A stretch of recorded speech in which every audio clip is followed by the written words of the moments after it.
Hello everyone, welcome to a special episode of Hebrew in Israel. This is actually the Hanukkah episode. So happy Hanukkah to those who celebrate. To those who are interested in history, well, welcome to the History channel. This is a special recording I've been planning on doing for quite a while because it actually coincides with something that I have to do for school, and school meaning university. And the thing that came up is that there's a lot of discussions about the historical accounts of Hanukkah and what really happened. And unfortunately, you receive a lot of the information through the vines of Judaism, but I've seen critical discussions of this, but that's because I look for these critical discussions. But the point is that the problem that we have, really, it's not the point, it's the problem that exists, is that there's no middle ground. There's no discussion that's pro, but yet critical and analyzing of the Hanukkah story. And what I'm planning on doing here today is to present the sources, ask the questions, present the answers, and kind of give a view of at least what I understand of this subject. Now, obviously, there are other people out there who have done the same type of work, and we might even reach the same conclusion. But what I want to do here is really kind of dig through certain pieces of material so we actually have a pretty broad picture. So first of all, which sources do we have? The sources that we really have are First Maccabees, Second Maccabees, and a very short introduction in the book of Josephus, Wars of the Jews against the Romans, book 1, chapter 1, section 1. Now, besides that, this is less of a discussion for me here, but usually the book of Daniel is added to the discussion because the book of Daniel seems to be talking about this period as well. However, the book of Daniel is very cryptic and very difficult to understand. I'd rather not step into that place because it opens up too many doors I don't want to open up today. In any case, what are these books of Maccabees? Because Josephus is really short. Josephus, all he does is he tells us very quickly that there was a Antiochus IV. He was the son of Antiochus the Great, Antiochus III.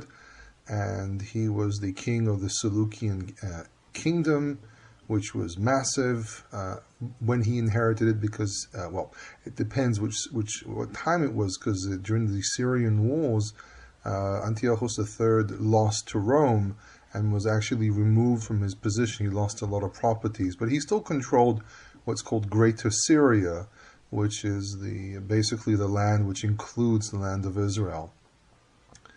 And the thing that comes up is in Josephus is that there was a high priest named Chonio, and he gets into a struggle with a man known as Menelaus and then Elkimus, and these are all characters which are mentioned in the book of Maccabees. In the end, he has to flee. He flees to Egypt. According to Josephus, he also shows loyalty to the Egyptians anyhow. However, there are some issues with Josephus, and it really becomes difficult. And some researchers actually claim that he specifically confused Chonio with Yason or Jason, the man who became high priest for a short while. And it was really part of the struggle of Shimon, the brother of Menelaus, and the house of Tuvia, which is an entire subject by itself, which I will actually talk about more in detail in a different recording. Who are these sons of Tuvia, and why are they so important? Why they keep on showing up on the pages of history? It's a very interesting thing because they're also even mentioned in earlier books, in First Temple books. In any case, so Josephus has his issues. Avigdor Cherkovel, back in the day, really did a very good analysis of what Josephus presents, and he basically says Josephus tells the same story, he just confuses some of the chronology and he has a few names wrong. This is kind of the general attitude towards Josephus, that he has the general idea of things correct, but there are some places where he misses. which is really not that terrible. I mean, still the gist of the story is still the same. And really, Josephus was really put down for a very long time until they realized that a lot of things that people considered to be exaggerations were actually discovered to be very true. But Josephus is too much of a short piece for us to really develop anything out of. So what we're really left with is the first book of Maccabees and the second book of Maccabees. And you would ask yourself, why are there two books? And the answer is because each one of the books was written by someone else, based on a very different attitude to the whole subject. The descriptions are different, and though they share a lot of common ground, they actually complete one another. They're written in very different atmospheres. The book of Maccabees, by many researchers, is considered to be more of a Hasmonean creation. The Hasmoneans probably commissioned someone to tell the story of how they came to power. So it focuses mostly on a very short introduction in the first chapter, which is actually a pretty long chapter. It has over 50 verses. But it skims through the situation. It doesn't give you details of who did what and how and why. It's very generalized because the focus is really Judah the Maccabee, the rise of Judah the Maccabee, and the rise of the house of the Hasmoneans. And the story actually goes on for a very long time. The story doesn't end with Hanukkah. The story continues much, much longer, several decades after the very important battle of Beit Tzol, where they actually were able to defeat a garrison that prevented them from actually arriving in Jerusalem. But it doesn't end there. The story really carries on. So there's a few other questions that need to be dealt with here. The second book of Maccabees, or second Maccabees, is very highly detailed, especially the first couple of chapters. It actually gives us a lot more details about what happened before. And what happened before is very important for the discussion about why did Antiochus decide to do what he did, and what was the nature, or why was the nature of these decrees that led us eventually into Hanukkah. Why were they actually of a religious nature? So there's several questions here that need to be dealt with. But I'm going to first of all start with one question I think that burns everyone's pockets, and that is, did the story of the little vessel of oil actually happen? And the answer is, it is not mentioned anywhere except for the Talmud. The Talmud in second chapter of Shabbat, the tractate of Shabbat, asks the question, Mai Hanukkah? What is Hanukkah? And it answers very simply, when the house of Hashmonai defeated the Greeks, which really should be Syrians, but we'll call them Greeks for now, because if they were anything, they were Macedonians and Syrians. They weren't really Greeks, especially not at this stage. It's about 150 years after Alexander. They weren't really Greeks anymore, though they did keep a very strong Greek culture, but that was really isolated mostly to the elite. So the people they dealt with were really mostly Syrians and Macedonians, but really I would say Syrians. And when they defeated them, they went into the temple, so the focus is the temple, and they found one little vessel of oil, and it lasted 8 days, and that's how it describes Hanukkah. So first of all, the story doesn't appear anywhere. It's quite probable the story never actually happened. But we also need to understand that when the Jewish sages describe something like this, there's probably an inner meaning here.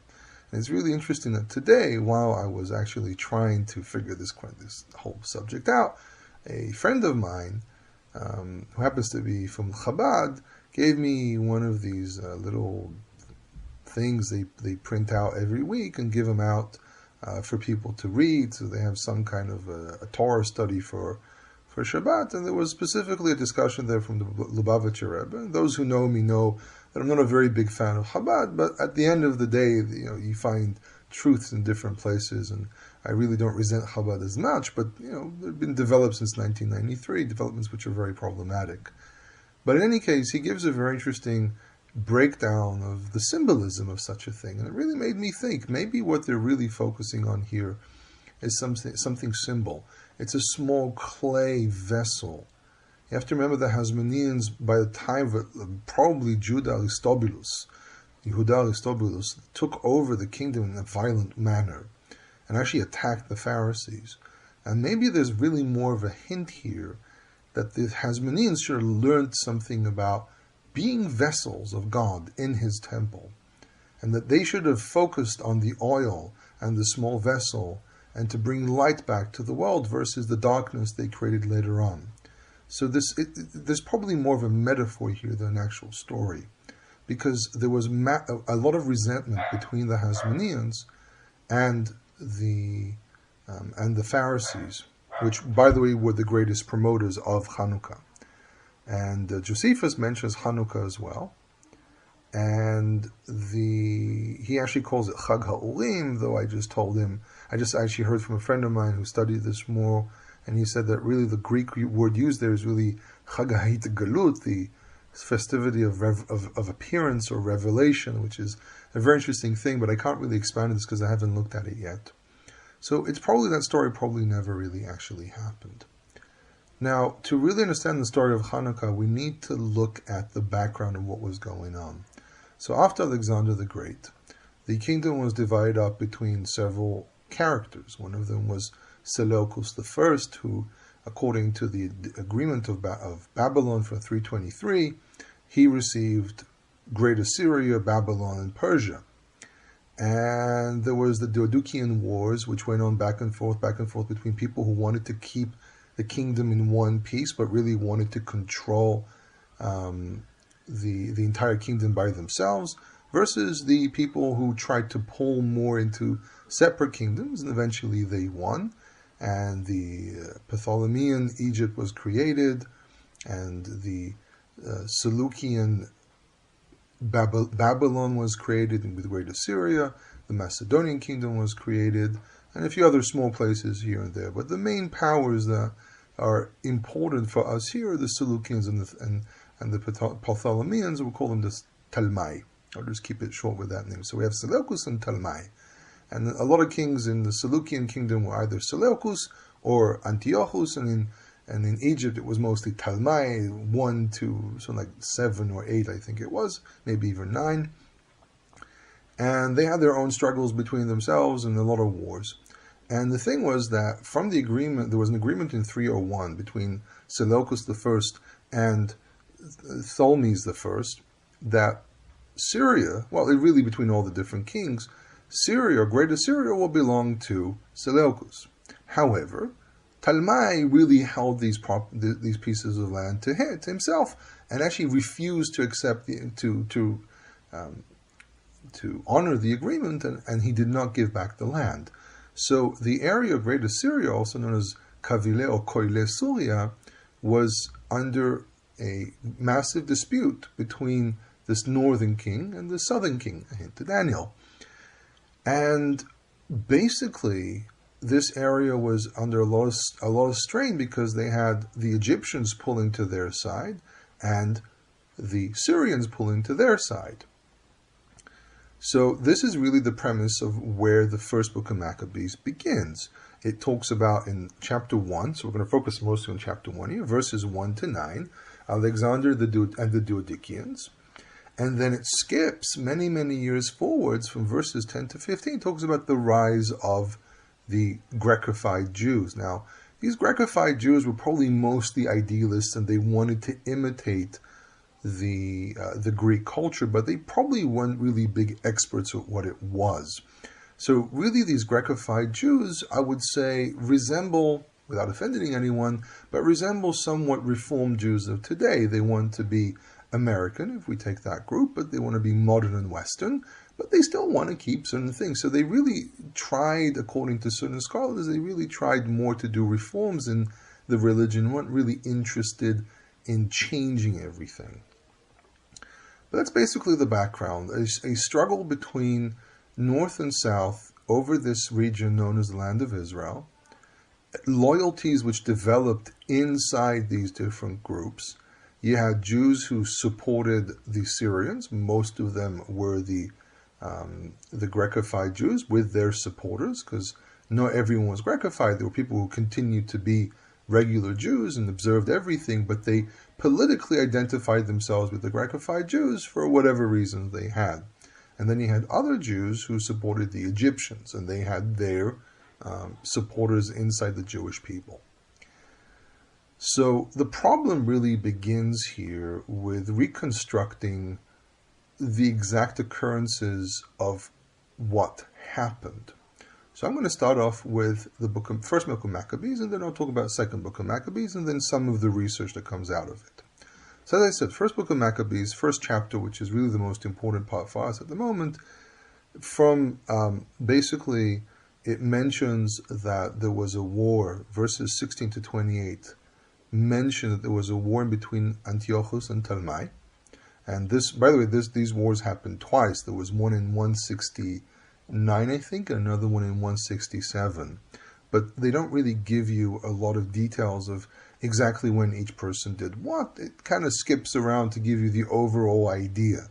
So we can't call this what we call modern history or modern historical writing, but it does give us a lot of insight. The problem is which one of these wars, because this is critical. Okay, this is critical. Which one of these wars was the one that sparked everything? But basically what happens is they fight one another. This is probably Antiochus IV already. And this actually could be Antiochus III even. It doesn't really tell us which one it is. But it's probably, if I remember correctly from the descriptions, this is probably Antiochus IV, which was already a question because it was really Antiochus III that had the struggles with them, but doesn't matter. And he conquers, he actually marches into Jerusalem. Why does he march into Jerusalem? But not only does he march into Jerusalem, he sacks the temple. And that's another question. Why does he do this? The answer usually given is that because he knew that there were many people who were supporters of Egypt, he had to make a point and also pay his soldiers, so he sacked the temple. But this is an aggression by Antiochus. But the question is, according to the book of Maccabees, the first book of Maccabees, who was the original aggressor? Was there an existing tension between Antiochus and the Jews? Okay, this is a very important point. Then, verses 29 to 40 talk about the tax collectors, the Mosim, and some translations actually went with Mysians, which one may understand maybe, it might be Mysians, but obviously it seems to be that these were the Mosim, and they actually might even be Mysians. I actually read a scholar who claimed that it's a play on words, that they are Mosim, but they're also Mekanim, or Mysians, because they're really thinking in Greek. Because in Hebrew we say, actually no, it's possible they're actually called Mekanim or Mekane at that time, but because these sources were probably hinting to other things as well, maybe using the word Mosim would hint to it, not very clear. But these were tax collectors. They doesn't tell us who they are, but they attack. They speak to them in peace and everything, but really it seems to be that under this facade of speaking in peace with these people, there was a plan to attack. He would have not, this little army would not have attacked if it wasn't for the fact that they actually had this originally planned. So again, there's a hint here to an already existing tension between the two different groups. Then the Hakra, which by the way was discovered a couple of weeks ago in Jerusalem, the Hakra, for many, many years there were scholars arguing exactly where the Hakra was, and they actually discovered it. And it was inside the city of David, what's called today the city of David, and they're actually excavating, and they declared officially that they actually found it, though obviously arguments will continue to exist because there's no gigantic sign there saying Hakra. It doesn't say that, or the Ekra fortress, the ones who read this in English, but it's actually referred to as Hakra. And the Hakra is given to the Greeks. Now, what is this whole thing? Why are they given, the Grecophile Jews, why are they given this structure? And the thing is as follows. They actually wanted to turn Jerusalem into a Greek polis, and they wanted to call it the Antioch of Jerusalem. They actually wanted to receive the benefits of being citizens of the Seleucian Empire and actually having a polis, which means they have an autonomy, but they also have citizenship. And it's not, the details are not 100% clear, but as long as, they could receive their little polis and be a polis, but it didn't really affect any of the practices of the temple and keeping Torah and keeping Judaism in Jerusalem. But the tension is already there because they entered, and the moment they received the permission, they actually built up a gymnasium and ephebion and other structures which were used for Greek education.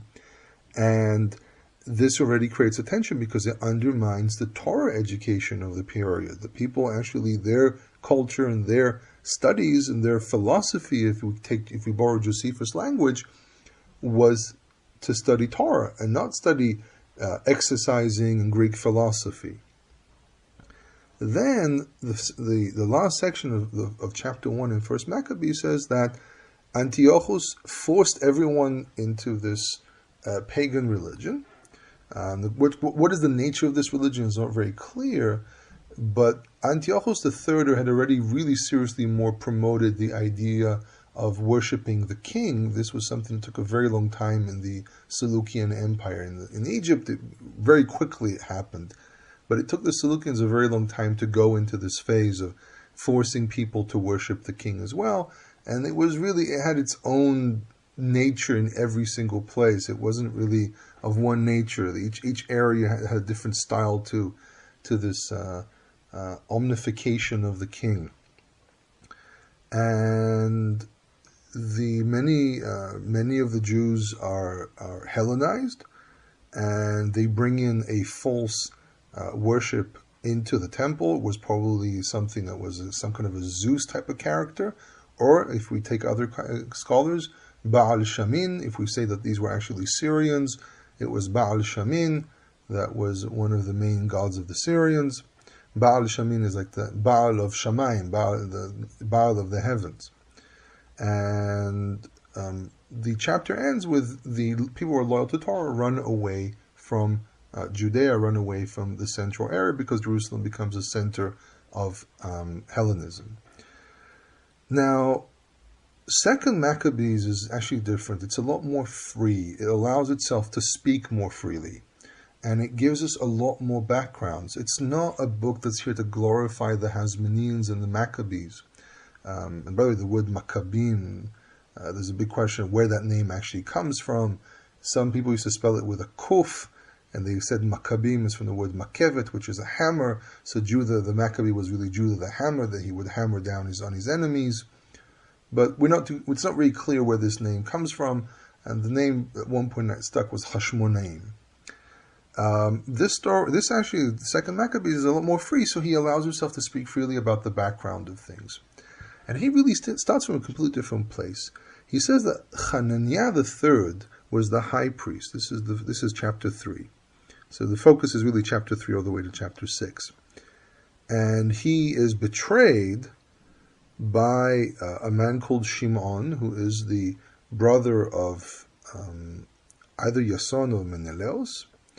And the thing that happens here is Shimon turns to Apollonius, who is the representative of Antiochus IV in the area.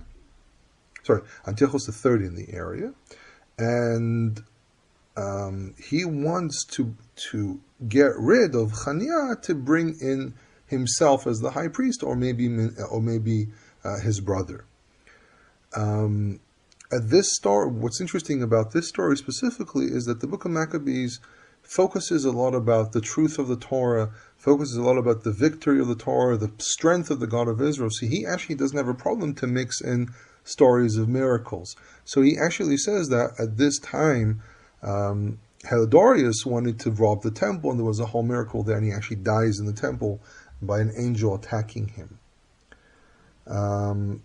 Shimon doesn't deter from this, and he continues to try and get rid of Hananiah or Chonio.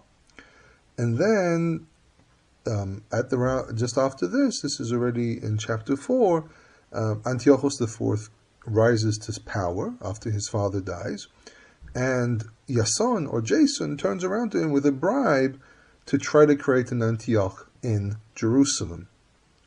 Now, he doesn't do very well with this bribe. He doesn't really bring a serious bribe. He sends over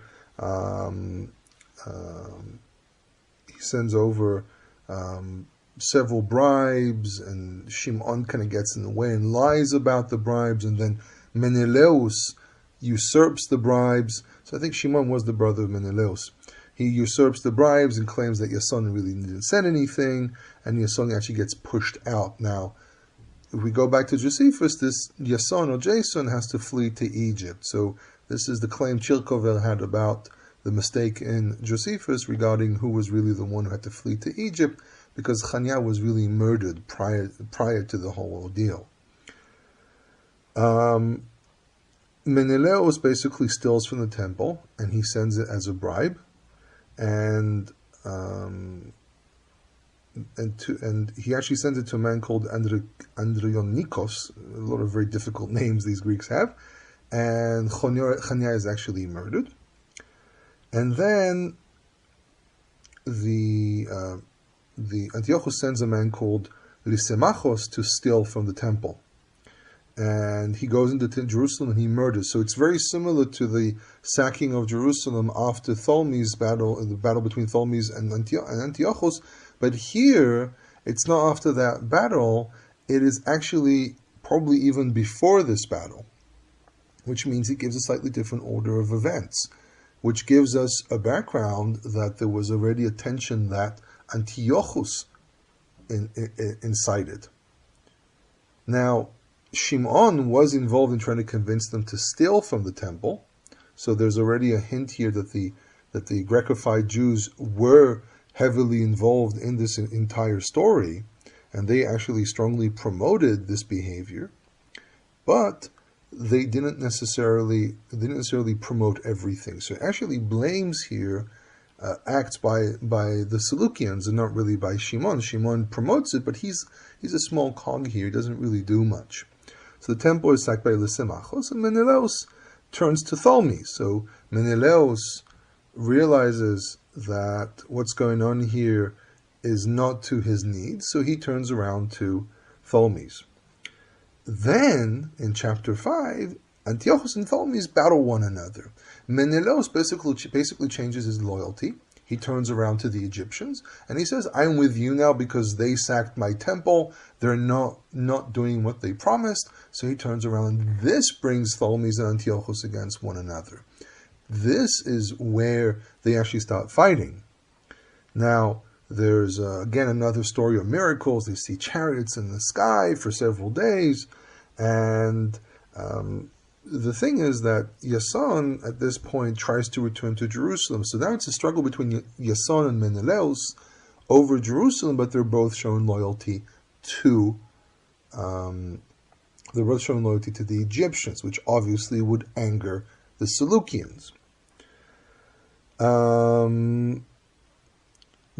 Jason goes back into Jerusalem. There's a massacre there during this time, and because of these two priests that were presumably high priests, and we need to understand the position of the high priest at this time.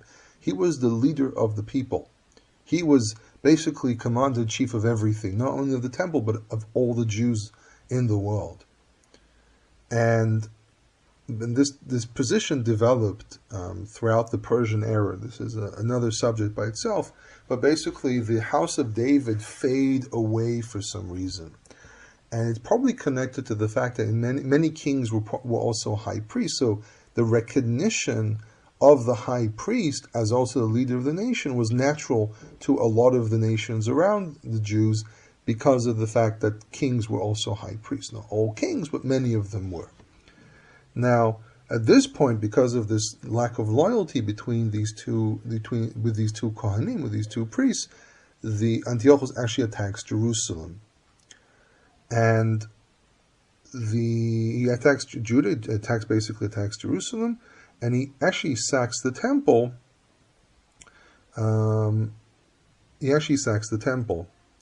Now, at this point, okay,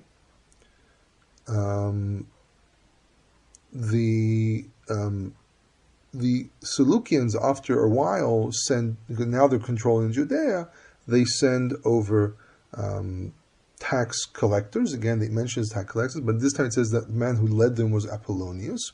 And there's a bit of a contradiction in some of my notes here as well, pointed out already, because my notes here say that the temple was actually sacked together with Menelaus, but on the other hand, Menelaus also turned around to Ptolemies. So I need to really go back probably into the second book of Maccabees and kind of check this out. Maybe there actually is a contradiction in the book, maybe there's a contradiction in my notes.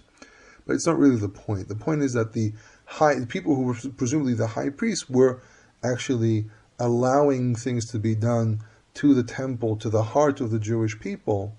And it shows that the Grecofied Jews had a great involvement in this whole subject, but the books focus on Antiochus himself. Then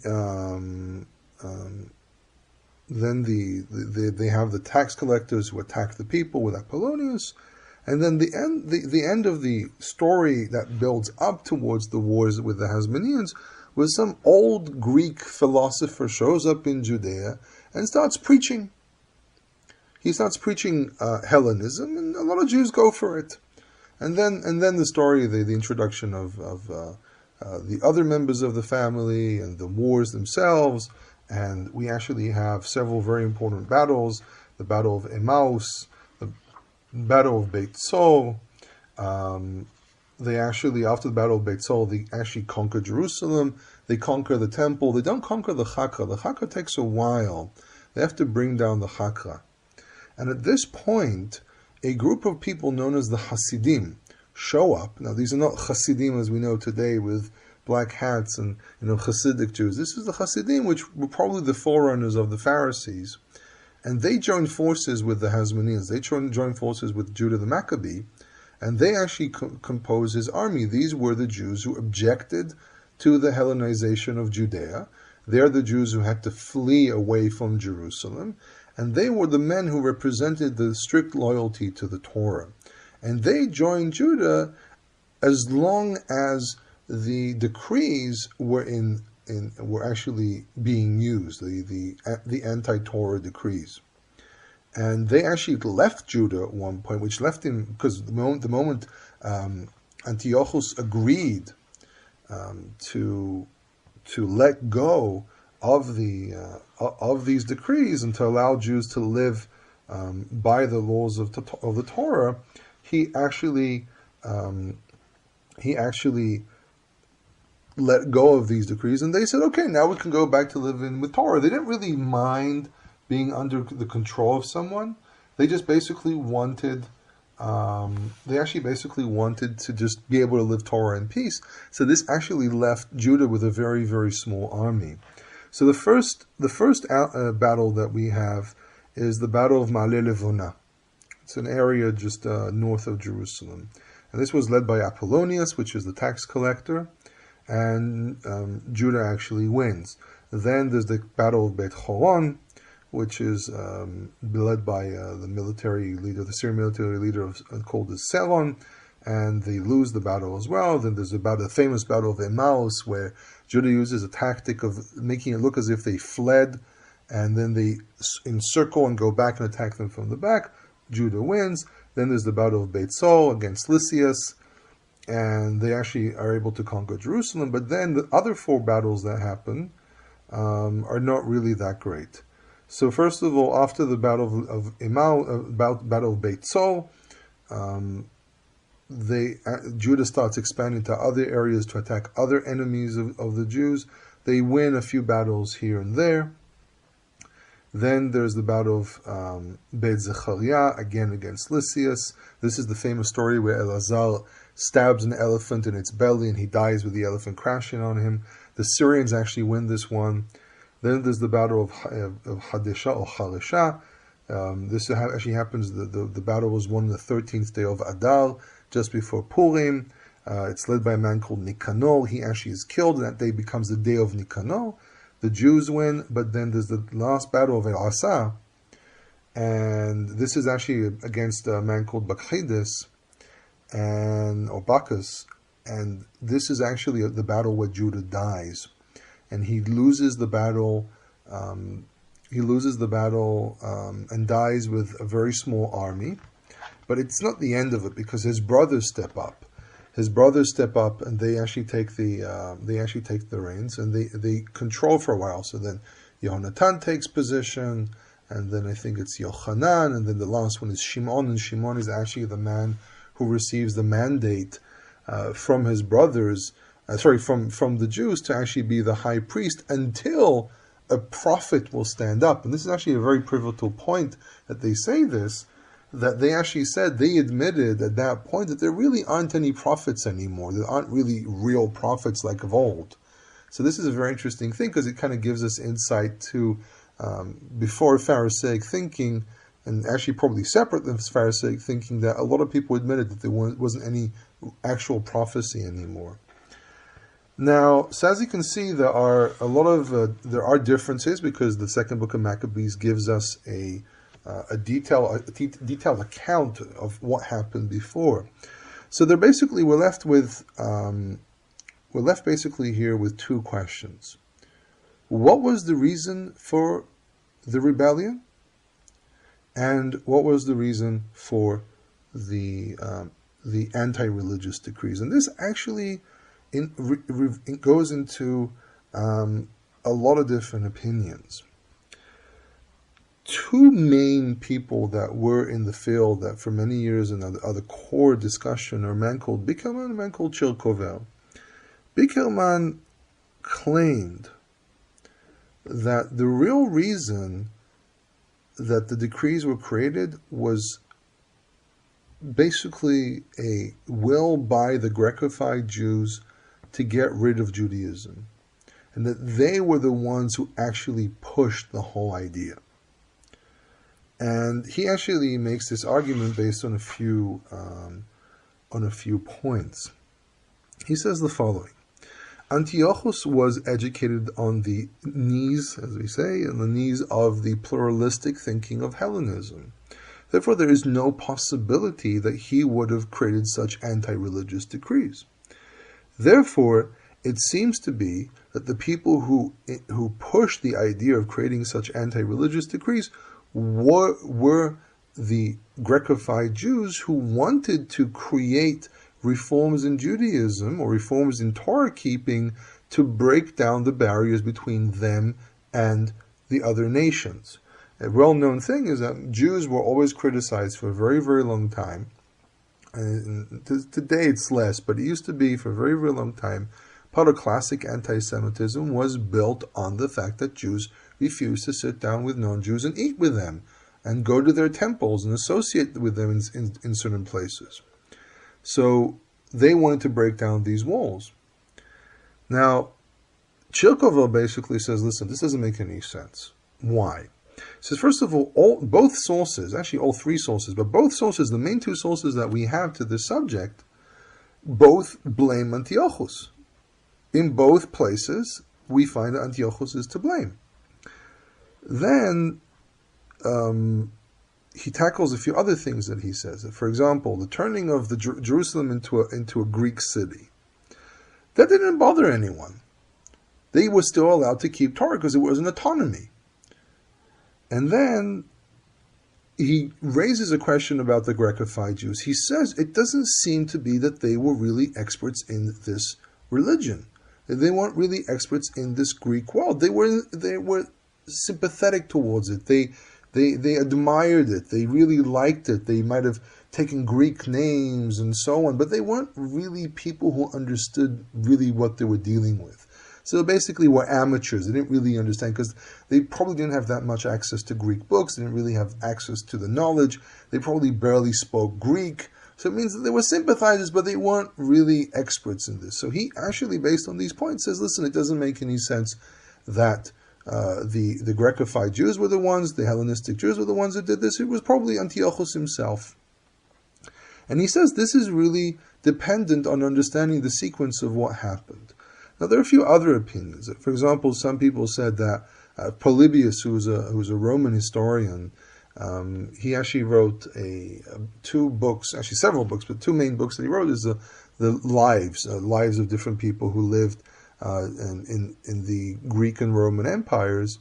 And one is about the people of Greece, and the other one is about the men of Rome. And he says that he was an unstable king. He had a certain level of madness. So a lot of people know his name, Antiochus Epiphanes. But really, the original meaning of his name was actually Antiochus the Divine One. And then his people who didn't like him kind of started making fun of him, and they changed the name from Epiphanes from Epiphanes to Epiphanes or something, which basically means the madman. But on the other hand, people say that he was probably just very ambitious, so it's probably not the reason.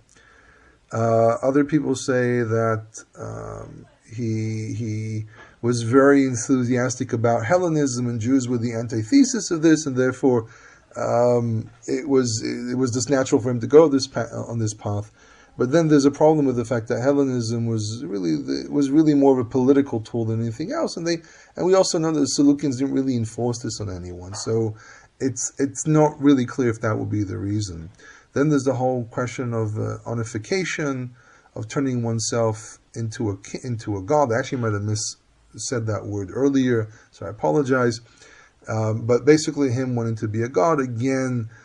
This is a mistake some historians make of trying to equate the Roman era to other eras and studying periods based on comparing them as if they're always the same.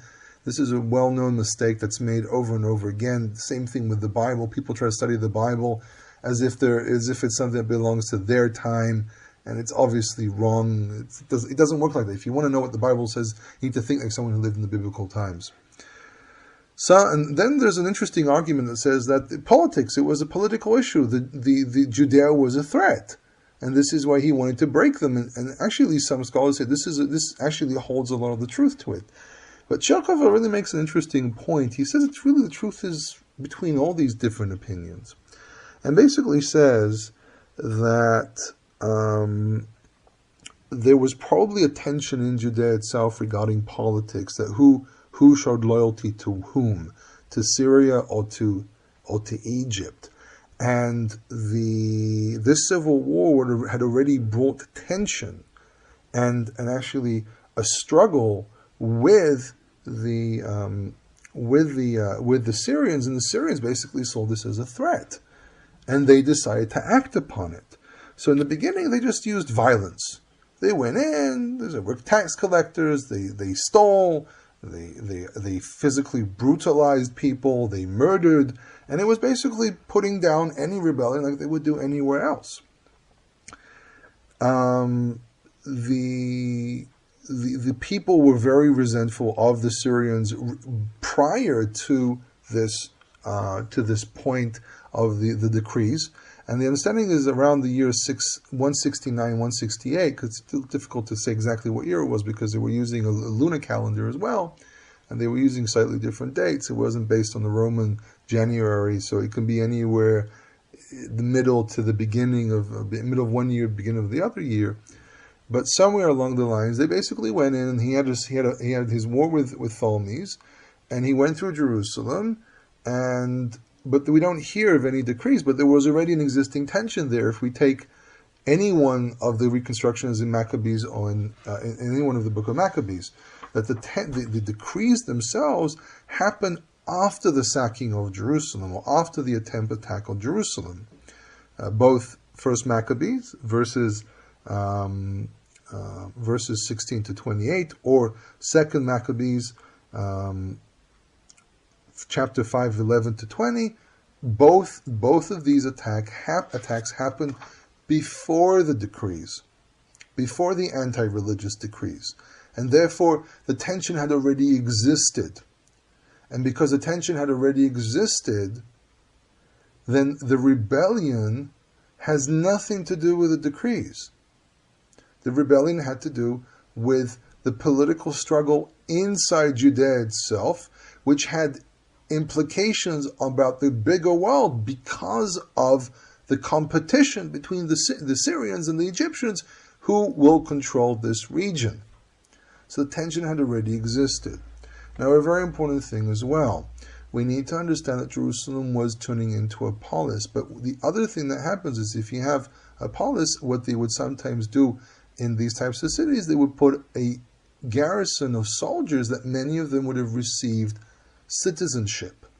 these Greek soldiers or Syrian soldiers had rights because they entered a city and they completely ignored other people there and said, we are now citizens of this place and therefore we demand our rights. And they introduced the worship of Baal Shamin, or Zeus according to other scholars, and they, as Syrians, with the authority of Antiochus, were the ones who actually brought the pagan practice into the temple. The Hellenized Jews, the Grecofied Jews, seem to have really only demanded to be a polis and to have Greek culture, but never really went into the temple and changed the practice.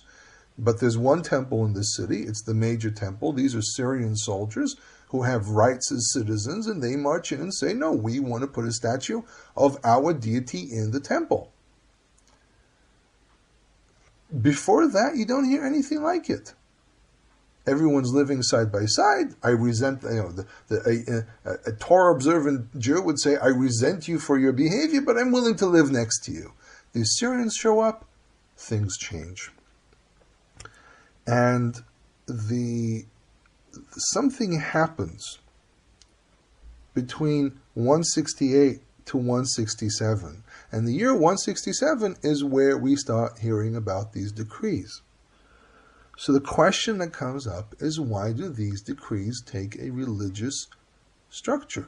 So we've answered the questions, we've presented possible answers to the question, who brought the decrees?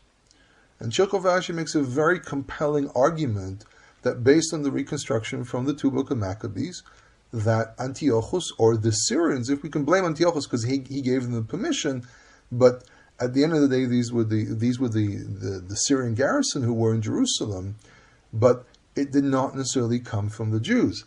The Jews might have promoted certain things, they might have supported certain things, but it didn't really go into fruition, the real change, until these Syrians show up. But I'm sure that there were plenty of Hellenized Jews who supported these practices, because they say many in the land, both books agree that many in the land became Hellenized. So there were many supporters of this. So all it took is a few non-Jews to really push this as an actual reality. People weren't willing to step beyond a certain border. They still felt a lot of connection to Judaism, a lot of connection to Torah, and they had to have someone push them beyond that line. But in any case, it seems to be that what Apollonius did really did promote the whole taxation thing. Really sparked even a greater war, and basically Antiochus is sitting there saying, okay, why are these people unwilling to accept the fact that we want to give them our culture? And after thinking about it, he said, listen, it's their religion. This is actually a very classic Jewish way of thinking. When I was reading the materials, I was like, this is very simple thinking. It's actually pretty straightforward. He identified the keeping of Torah as the fuel that gives this rebellion its strength. And that's why he targeted religion. It was not done anywhere. Why? Because pagans had no problem whatsoever to accept other gods if they're defeated. It was actually very common that if a king loses, he has to take an oath as a vassal king, as a king who is underneath another greater king, that he takes an oath to respect and protect his king above him, but he also took oaths under the king's gods. So a lot of nations had no problem with this. They didn't have the barriers that Jews had of not worshipping other idols and not accepting the power of other gods. So he realized this is the core of everything, and that's why he attacked it, and that's why it began. That's why the real rebellion that led to the uprising of the Hasmoneans actually happened, but a lot more happened before that. There was already a struggle going on inside, but it was an interior struggle. The struggle changed the moment Jerusalem received the position of Antioch in Jerusalem. The moment someone dared touch the temple, that's when people turned around and said, that's it. We have no problem having foreign government. We're perfectly fine with that. We had it with the Babylonians. We had it with the Persians. We don't have a problem with someone else controlling our land. We have no problem with that. Touch our temple, that's it. Touch our religion, that's it. Because up to now, Antiochus III gave gifts to the temple. He was actually very pro-supporting the temple in Jerusalem because he understood Jews are worth dealing with. It's worth having them on your side. They're good soldiers. They control an area that's very important for commerce. They can show great loyalty. They were very loyal. They never showed lack of loyalty as long as you were the one in power and you treated them well. And it was worth their while. Antiochus actually gave gifts to the temple and gave gifts to Jerusalem and made them tax exempt for 3 years after Jerusalem was sacked by Ptolemies II. And now steps up his son, and his son has to deal with a rebellion. And he was anyhow struggling. His father lost to the Romans. He, in the 5th Syrian law, Antiochus III lost bitterly to the Romans. And he was fined and really reduced into almost nothing. So his son, wanting to bring back what his father lost, is being very, very ambitious. So he says, no, I'm going to crash this rebellion. And he identifies the battery that pushes this rebellion as the Torah. And as we said earlier, that's when the Hasmoneans step up as leaders. They weren't the only leaders out there.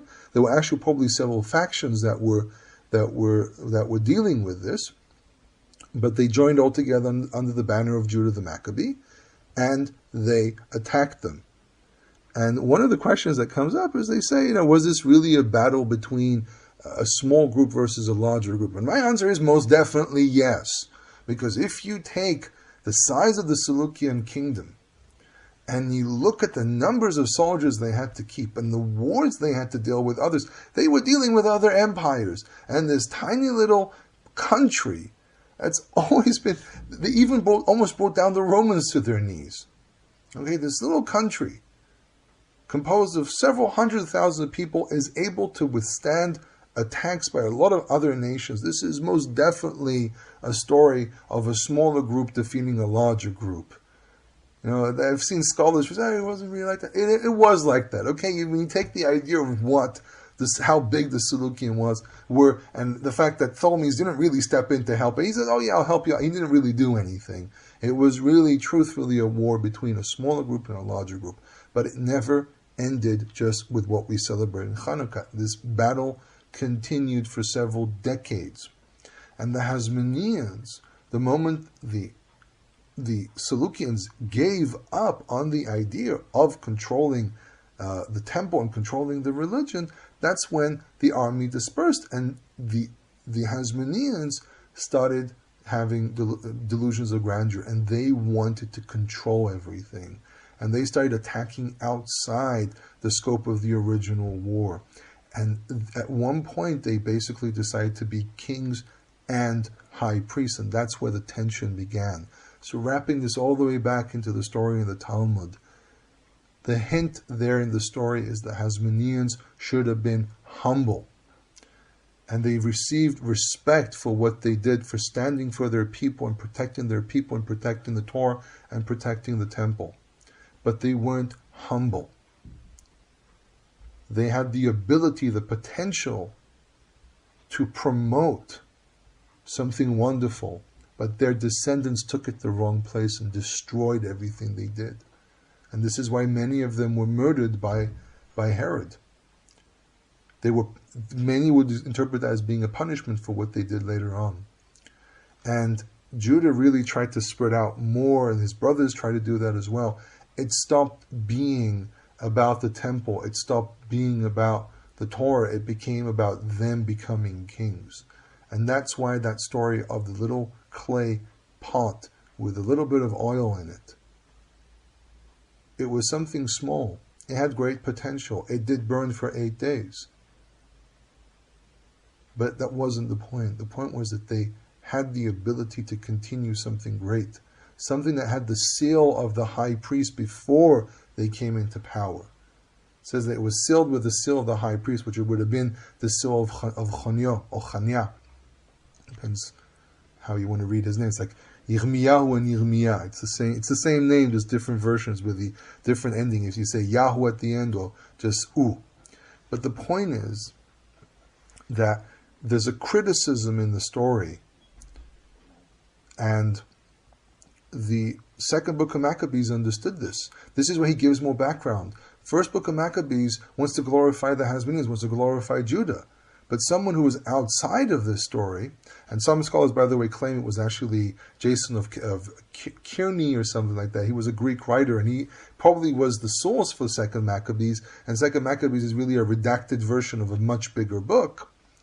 But the point is that the Hasmoneans made a grave mistake by trying to control everything. And that's where they fail. And this is why they're tucked away in the Talmud, and they get royally ignored, because they did do one thing they weren't supposed to do. They weren't from the house of Tzadok, and they weren't supposed to be kings because they were not Judah. And that's why the story is presented that way in the Talmud. But we've reconstructed to some degree, and again, this can be even broader, but we've basically presented a possible reconstruction with some branches in it to what happened before, what led to it, the battles themselves, how Hanukkah came to be. But we don't ever discuss what happens later, because what happens later is bad, and it gets ignored. But really what happens is that they defeat the Greeks retract, and Judea becomes free. And they actually start expanding to other areas, in the whole discussion of the conversion of the Edomites, which they were very susceptible to it anyhow. So many scholars agree about this, that they were anyhow very Jewified prior to the forced conversion, and then many of them, their descendants actually went back to becoming Edomites, because the little Edomite kingdom continued to exist in the area of Bet Govrim, which is just north of Jerusalem, northwest of Jerusalem. That's a different subject, something that I haven't dug into deep enough. But from what I've heard, what I've seen a little bit about it, it's not that simple and straightforward. Really, nothing is. But in any case, this is a plausible reconstruction based on the source material, opinions of scholars. I didn't mention all the names that I have here in my list, but that's the way I see it. I think, if I sum this up, I think that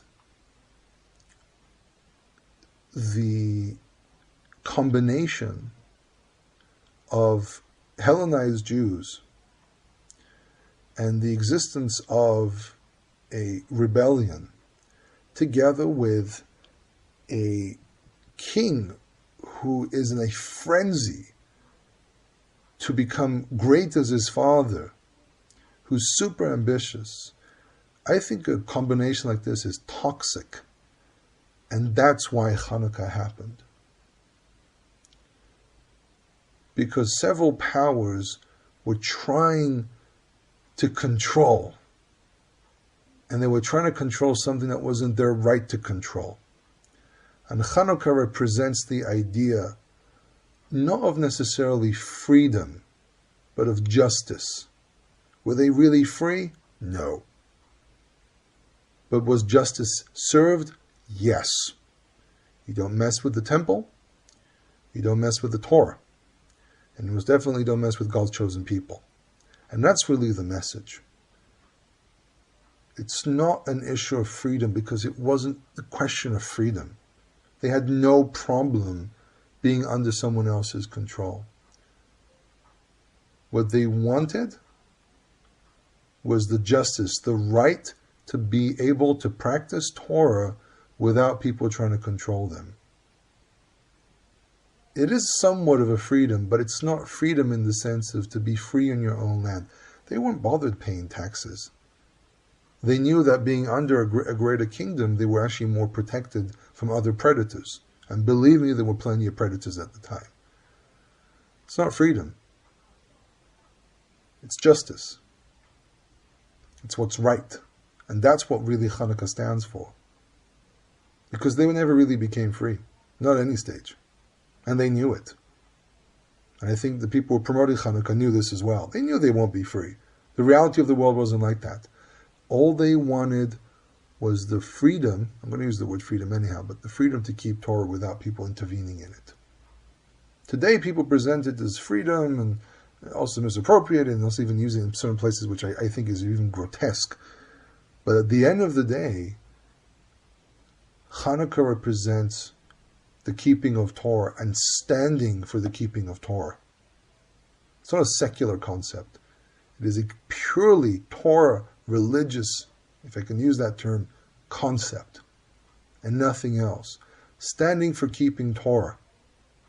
That's Hanukkah. And that's why the focus is the temple. And that's why they didn't speak about the Hasmoneans and what they did later, their ambitions. Because that wasn't the focus. The focus was returning to the temple, cleaning it out, and relighting the Torah, relighting the Oraita, which is the Aramaic term that's used for describing the Torah. And that's the point of Hanukkah. It's not yelling out freedom from the top of a hill and attacking your enemies. It's not that. It's not an issue of living free in your own land. It was an issue of being free to keep Torah. And that's the focus. I hope you enjoyed this recording. And hopefully in the future I'll be able to do more recordings about history. Again, I'm juggling a lot of ideas at the moment, and hopefully they'll all come into fruition. So again, I hope you enjoyed this. And if you have any questions, please ask. Make comments. If anyone is an historian out there or is a history buff and can present other data, believe me, I am more than interested. And don't forget to go to my website as well, HebrewInIsrael.wix.com. I still use the Wix term. I'm advertising them a little bit because I think that it's an Israeli product, and I'm very supportive of Israeli products. And obviously I live in Israel, so that's part of it as well. And as I always say, if you're interested in Hebrew lessons or Tanakh lessons, you can contact me as well. HebrewInIsrael@gmail.com. Hebrew in Israel, one word. And God willing, hopefully more recordings in the future.